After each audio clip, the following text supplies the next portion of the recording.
Halo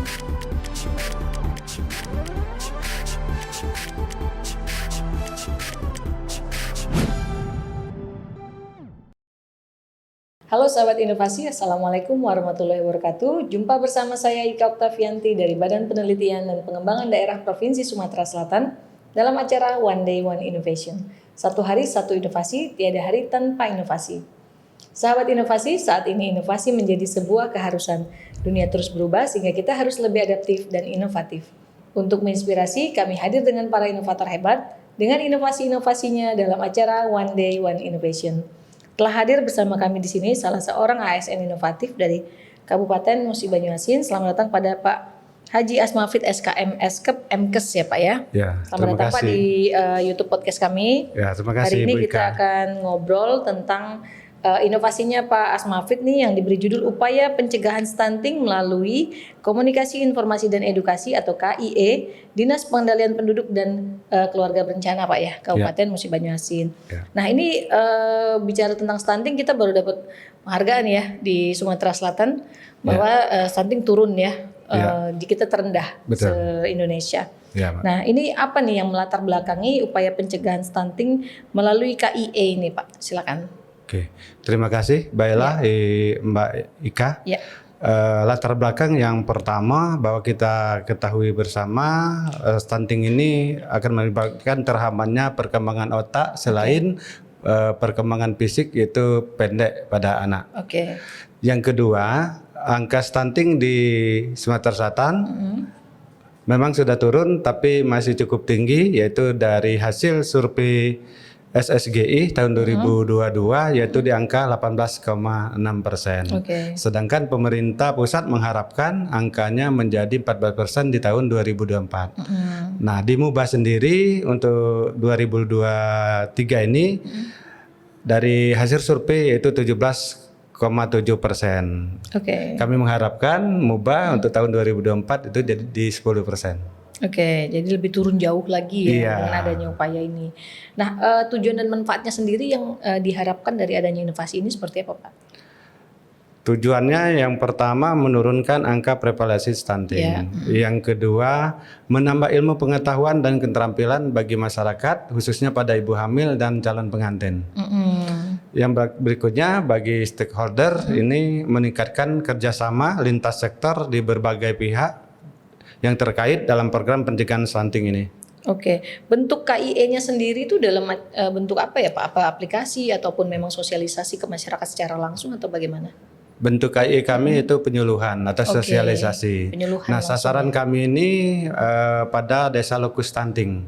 Desa lokus stunting ngerucut lagi sasarannya pada ibu hamil dan calon pengantin. Ini sudah diinisiasi dari kapan Pak? Ini sudah diinisiasi dari tahun 2022. Isi dari KIE ini sendiri apa Pak? Karena kan ini mungkin ada informasi ataupun apa yang terkandung di dalam KIE ini. Isi KIE yang pertama kita menyuruhkan untuk hidup sehat, berperilaku sehat, terutama pada ibu hamil.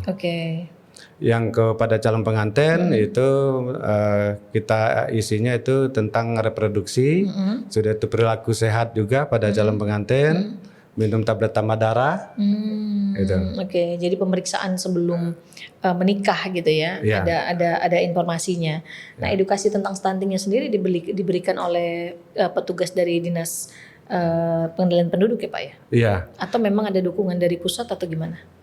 Ini memang dilakukan oleh Dinas Pengendalian Penduduk. Memang tupoksi kami di tupoksi kami kan KIE, Komunikasi Informasi dan Edukasi. Nah, sebenarnya kami KIE ini juga tertuju juga kepada sasaran ini masyarakat risiko stunting di kriteria kalau dari dinas kami masyarakat risiko stunting itu yang pertama berisiko stunting masyarakat yang tidak mempunyai jaman keluarga. Yang kedua masyarakat yang tidak mempunyai sumber air minum yang sehat dan bersih. Yang ketiga ibu hamil dengan 4 terlalu. Ya, kalau dia masuk ibu hamil dengan terlalu ini dia merupakan berisiko stunting. Yang pertama ibu hamil terlalu muda. Umur kurang dari 20 tahun ini merupakan risiko stunting bayinya nanti. Dan terlalu tua, ibu yang hamil terlalu tua, di atas 35 tahun, anaknya juga nanti risiko stunting. Oh, bisa ya? Iya. Ada jarak batas untuk resiko stuntingnya yang batas mana gitu. Yang ketiga, anaknya terlalu dekat jaraknya. Kurang dari 2 tahun, nah yang sedang dihamil ini risiko stunting juga. Yang keempat terlalu banyak, anak lebih dari 3, anak keempat, anak kelima, nah anak yang dikandung ini risiko stunting.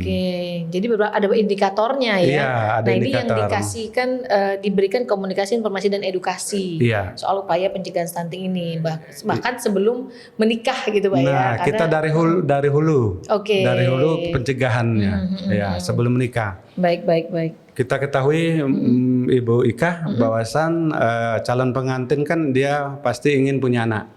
Nah, kita sudah cegah sebelum dia hamil kita sudah edukasi agar nanti anaknya tidak terkena stunting. Ya, karena kadang-kadang di kampung-kampung tuh edukasi soal nikah muda itu ya yang penting nikah gitu Pak ya. Tapi dia nggak tahu resiko adanya resiko stunting ini ya kalau nikah terlalu muda atau anaknya terlalu banyak gitu ya. Iya, betul. Nah jadi ini memang diperlukan sekali pencegahan stunting ini melalui KIE ini. Ya.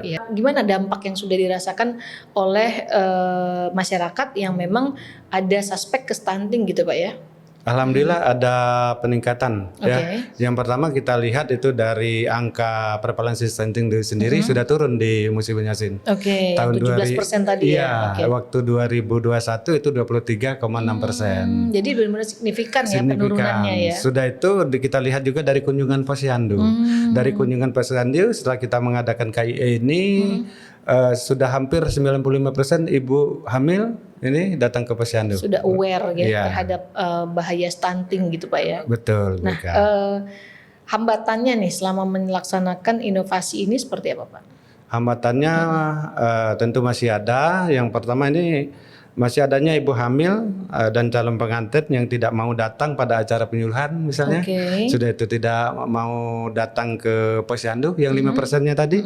Sudah itu penyerapan informasi agak terhambat mungkin karena pendidikan ibunya yang masih kurang. Jadi waktu kita mengadakan KIE tadi agak miss gitu. Jadi memang tergantung dari tingkat pendidikan juga ya. Iya. Nah, harapan ke depannya nih untuk inovasi ini kira-kira apa nih yang diharapkan dari inovasi ini? Harapan dari kami inovasi ini yang pertama apa yang dilakukan oleh kami melalui KI ini akan berpengaruh terhadap kelompok sasaran itu baik ibu hamil maupun calon pengantin.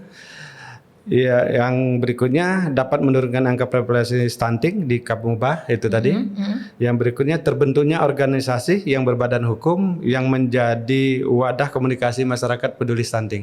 Jadi ini ada Pokjanya atau memang dari Dinas Pengendalian Penduduk dan KB yang bergerak secara langsung melakukan penyuluhan Pak?